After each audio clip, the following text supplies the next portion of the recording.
नमस्ते दोस्तों, स्वागत है आपके अपने चैनल पर। आज हम एक ऐसी यात्रा पर निकलने जा रहे हैं जो आपको अतीत की गहराइयों से जोड़ेगी और भविष्य की ओर ले जाएगी, जहां रहस्य, आश्चर्य और आत्मचिंतन का संगम होगा। क्या आपने कभी सोचा कि हम जिस दुनिया में जी रहे हैं वो आखिर कितनी बदल चुकी है? एक समय था जब सतयुग में सत्य, शांति और धर्म का राज था। त्रेता युग में राम के आदर्शों ने मानवता को राह दिखाई और द्वापर युग में श्री कृष्ण की दिव्य लीला ने जीवन को नई दिशा दी। लेकिन आज चारों तरफ झूठ, लालच, अराजकता और नैतिक पतन क्यों दिखाई देता है? भविष्य पुराण, एक ऐसा प्राचीन ग्रंथ जो हजारों साल पहले लिखा गया, कहता है कि ये सब कलयुग का हिस्सा है। एक ऐसा युग जिसमें इंसानियत का सबसे काला चेहरा सामने आएगा, लेकिन साथ ही मुक्ति का रास्ता भी सबसे सरल और सुलभ होगा। तो क्या सचमुच हम उस भविष्य की ओर बढ़ रहे हैं जो भविष्य पुराण में लिखा गया है? हम इस रहस्यमय ग्रंथ के पन्ने पलटेंगे, इसके हर शब्द को समझेंगे और जानेंगे कि कलयुग क्या है, इसकी शुरुआत कैसे हुई, इसके लक्षण क्या हैं, इसके अंधेरे और उजाले के पहलू क्या हैं और इसका अंत कैसे होगा। अगर आपको लगता है कि ये सब बस पुरानी कथाएं हैं, तो रुकिए, क्योंकि जो हम आज अपनी आंखों से देख रहे हैं वो शायद इन भविष्यवाणियों का जीवंत सच बन रहा है। तो चलिए इस रोचक और विचारोत्तेजक सफर को शुरू करते हैं।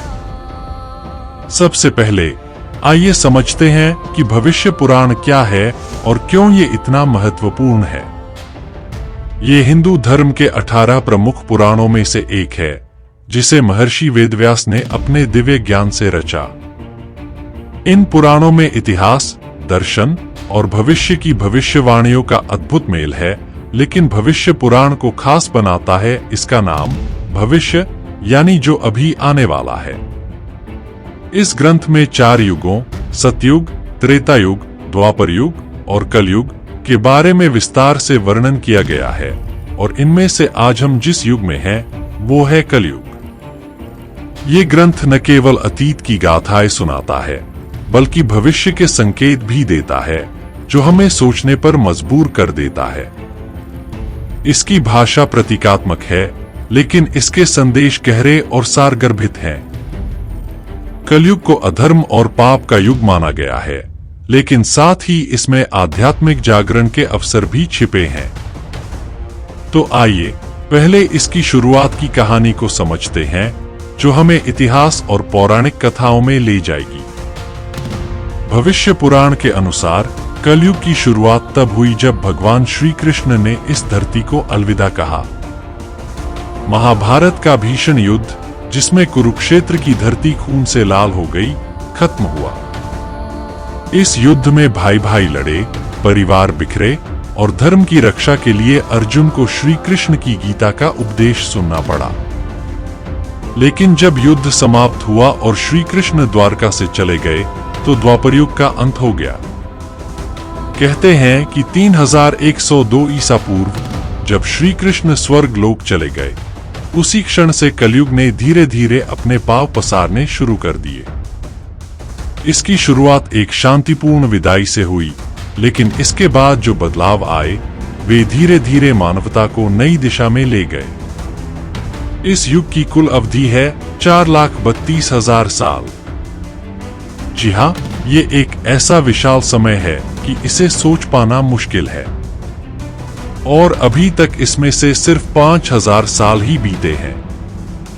इसका मतलब है कि हम अभी इस युग की शुरुआत में ही हैं, और आगे आने वाले समय में ये और भी गहरा और प्रभावशाली होगा। लेकिन ये शुरुआत इतनी साधारण नहीं थी। भविष्य पुराण कहता है कि जैसे जैसे समय बीतेगा, इंसान के मन में अंधेरा बढ़ेगा, और ये अंधेरा पूरे विश्व को प्रभावित करेगा। तो चलिए अब गहराई से देखते हैं कि कलयुग के लक्षण क्या क्या हैं और ये हमें आज की दुनिया में कैसे दिखाई दे रहे हैं।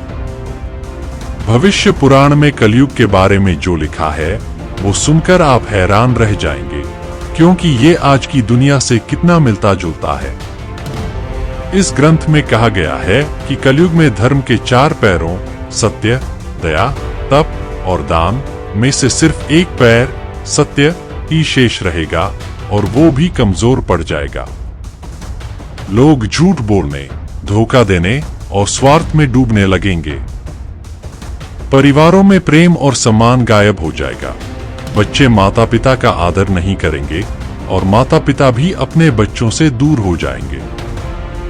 धन ही इंसान की इज्जत का पैमाना बन जाएगा, न कि उसका चरित्र या ज्ञान। शासक भ्रष्ट होंगे जो जनता का शोषण करेंगे और न्याय की जगह अन्याय हावी होगा। प्रकृति में भी असंतुलन बढ़ेगा, कभी सूखा पड़ेगा, कभी बाढ़ आएगी और मौसम अनियमित हो जाएगा। क्या ये सब आपको आज की दुनिया में नहीं दिखता? प्रदूषण, जलवायु परिवर्तन, भ्रष्टाचार और नैतिकता का पतन, ये सब कलयुग के लक्षण हैं, जैसा कि भविष्य पुराण ने हजारों साल पहले बता दिया था। एक खास श्लोक में लिखा है, कलो शूद्र संभवः, यानी कलयुग में लोग अपने गुणों से नहीं बल्कि अपने स्वार्थ और लालच से चलेंगे। और सबसे चौंकाने वाली बात यह है कि लोग दिखावे के लिए धर्म अपनाएंगे। मंदिरों में भीड़ होगी, लेकिन सच्ची भक्ति गायब हो जाएगी। झूठे संत और धर्म प्रचारक बढ़ेंगे जो लोगों को गुमराह करेंगे। क्या आज हम ये सब नहीं देख रहे? सोशल मीडिया पर दिखावटी धर्म, महंगे अनुष्ठान और असली आध्यात्मिकता की कमी, हिंसा, अपराध और मानवता के प्रति उदासीनता, ये सब कलयुग के संकेत हैं। लेकिन सिर्फ इतना ही नहीं, भविष्य पुराण कहता है कि इस युग में शिक्षा भी बेकार हो जाएगी। लोग किताबों को पढ़ेंगे लेकिन ज्ञान नहीं लेंगे। तकनीक बढ़ेगी लेकिन उसका उपयोग सही दिशा में नहीं होगा। क्या ये आज के डिजिटल युग में सच नहीं हो रहा, जहां हमारा समय फिजूल चीजों में बर्बाद हो रहा है? लेकिन रुकिए, सिर्फ अंधेरा ही नहीं है कलयुग में। भविष्य पुराण हमें एक सकारात्मक पहलू भी दिखाता है जो उम्मीद की किरण बन सकता है। ये ग्रंथ कहता है कि कलयुग में मुक्ति का रास्ता सबसे आसान होगा। सतयुग में घोर तपस्या, त्रेता युग में बड़े बड़े यज्ञ और द्वापर युग में जटिल पूजा अर्चना की जरूरत थी, लेकिन कलयुग में बस भगवान का नाम जपना काफी है। हरि नाम संकीर्तन, ये 2 शब्द आपके सारे पाप धो सकते हैं और आपको मोक्ष की ओर ले जा सकते हैं। थोड़े से पुण्य कार्यों से भी बड़ी आध्यात्मिक उन्नति संभव है, क्योंकि इस युग में अच्छे कर्मों का फल जल्दी मिलता है। और यही नहीं, कलयुग में कुछ लोग ऐसे भी होंगे जो सच्चाई और धर्म के रास्ते पर चलेंगे। ये सच्चे भक्त भगवान की विशेष कृपा के पात्र होंगे और उनकी भक्ति इस अंधेरे युग में प्रकाश फैलाएगी। इतिहास में ऐसे कई संत हुए हैं, कबीर, तुलसीदास और चैतन्य महाप्रभु, जिन्होंने कलयुग में भक्ति का मार्ग दिखाया। तो क्या आज भी हम ऐसे लोगों को देख सकते हैं जो इस युग में आशा की मिसाल बने? लेकिन सबसे बड़ी उम्मीद ये है कि कलयुग का अंत भगवान विष्णु के 10वें अवतार कल्कि के आगमन से होगा। भविष्य पुराण के अनुसार जब अधर्म अपने चरम पर पहुंचेगा, तब कल्कि अवतार घोड़े पर सवार होकर आएंगे। वे एक तलवार लेकर आएंगे जो अधर्मियों का नाश करेगी और फिर से धरती पर सतयुग की स्थापना करेंगे। ये एक ऐसी घटना होगी जो इस युग के अंधेरे को खत्म कर नई शुरुआत लाएगी। कल्कि का वर्णन बेहद रोचक है। वे एक योद्धा के रूप में आएंगे जिनकी शक्ति और ज्ञान अद्भुत होगा। कुछ विद्वानों का मानना है कि ये अवतार तब होगा जब मानवता पूरी तरह से पतन की ओर जाएगी और प्रकृति भी मानव के खिलाफ विद्रोह करेगी। तो सोचिए, ये युग जितना डरावना है, उतना ही इसमें आशा की किरण भी छिपी है। अब सवाल ये उठता है, क्या हम सचमुच इन भविष्यवाणियों को जी रहे हैं? आज की दुनिया में टेक्नोलॉजी ने हमें जोड़ा है, लेकिन क्या हम अकेले नहीं हो गए? सोशल मीडिया पर हर कोई अपनी जिंदगी दिखाना चाहता है, लेकिन अंदर से खाली है। धन और शक्ति की होड़ में हम सच्चाई और नैतिकता से दूर होते जा रहे हैं। दूसरी तरफ हम देखते हैं कि लोग योग, ध्यान और भक्ति की ओर लौट रहे हैं। क्या ये कलयुग की उस उम्मीद को दिखाता है जहां नाम जप और सच्ची भक्ति हमें बचा सकती है?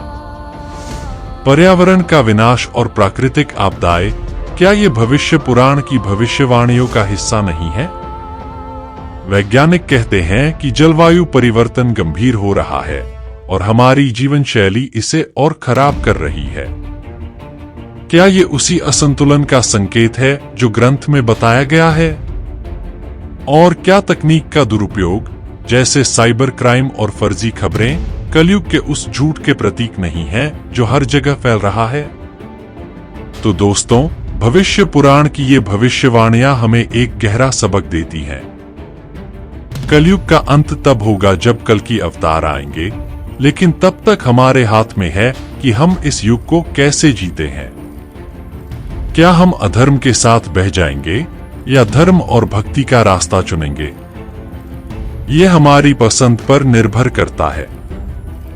अगर हम थोड़ा सा ध्यान दें, नाम जपें और अच्छे कर्म करें, तो शायद हम इस अंधेरे युग में भी अपनी आत्मा को प्रकाशित कर सकते हैं।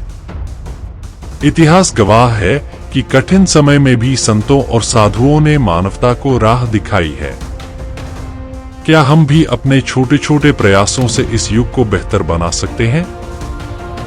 शायद हाँ, क्योंकि भविष्य पुराण कहता है कि इस युग में पुण्य के फल जल्दी मिलते हैं। तो क्यों न आज से ही एक कदम उठाए, चाहे वो किसी की मदद करना हो या बस कुछ पल भगवान का नाम लेना हो। ये वीडियो आपको कैसी लगी? क्या आपको लगता है कि भविष्य पुराण की बातें आज सच हो रही हैं? नीचे कमेंट करें और अपनी राय साझा करें। अगर आपको ऐसे ही रोचक और ज्ञानवर्धक कंटेंट पसंद है, तो कृपया चैनल को सब्सक्राइब करें और बेल आइकन दबाएं ताकि आपको हर नई वीडियो की सूचना मिले। अगली वीडियो में हम और गहराई से किसी और विषय पर बात करेंगे, शायद कल की अवतार के बारे में या फिर अन्य पुराणों की कहानियां। तब तक के लिए नमस्ते और जय श्री कृष्ण।